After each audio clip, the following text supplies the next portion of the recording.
Hi, I'm Rachel from Here I'm Simi 360. On August 9 of the year 1173, the construction of the famous Tower of Pisa began. But as they began building, they realized that the soil that they were building on was mostly clay and sand. But they decided to keep building. And as they built the foundation and up, they realized that because of the clay and sandy soil, the foundation had tipped a little bit, and the tower was leaning. And it was leaning a whole of 5.5 degrees off. And they tried all different techniques, but they were only able to reduce that to 4 degrees. The Bible tells a story like this about a bad foundation, and he wants us to learn a lesson from it. Come with me to Matthew 7:24 through 27. Therefore, whoever hears these sayings of mine and does them, I will liken him to a wise man who built his house on the rock.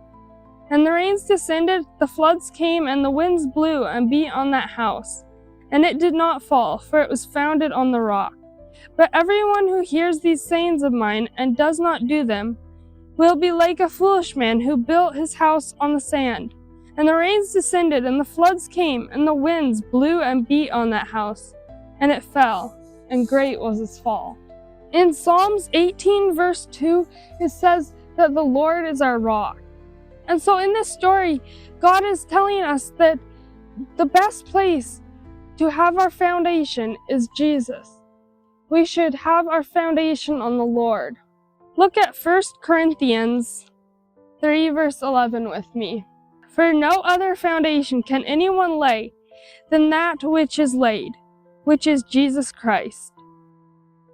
How is your foundation? Is it like the rock?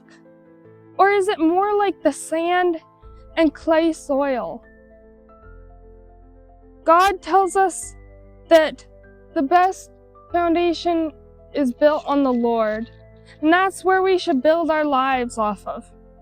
This is the time that we need to figure out where our foundation is and make sure that that is on the rock and make sure it's secure, because we can't change foundations in the middle of the storm. And we can't change foundations when our house and our life is falling down. Even the Tower of Pisa, when they got that all built up, they weren't able to change it. But if they had done something differently from the start, it probably wouldn't have leaned so badly. I want to encourage you today to build your house on the rock. Make sure that the Lord is the foundation of your life, because that is the one foundation that will stand. If we build our house and our life on things of this world, it'll be like the sand and it will just fall, and then there'll be nothing left. But if we build our lives and on Jesus Christ, they will stand throughout eternity, no matter what storms come our way. I'm Rachel from Here I Am Simi, and keep building on the rock.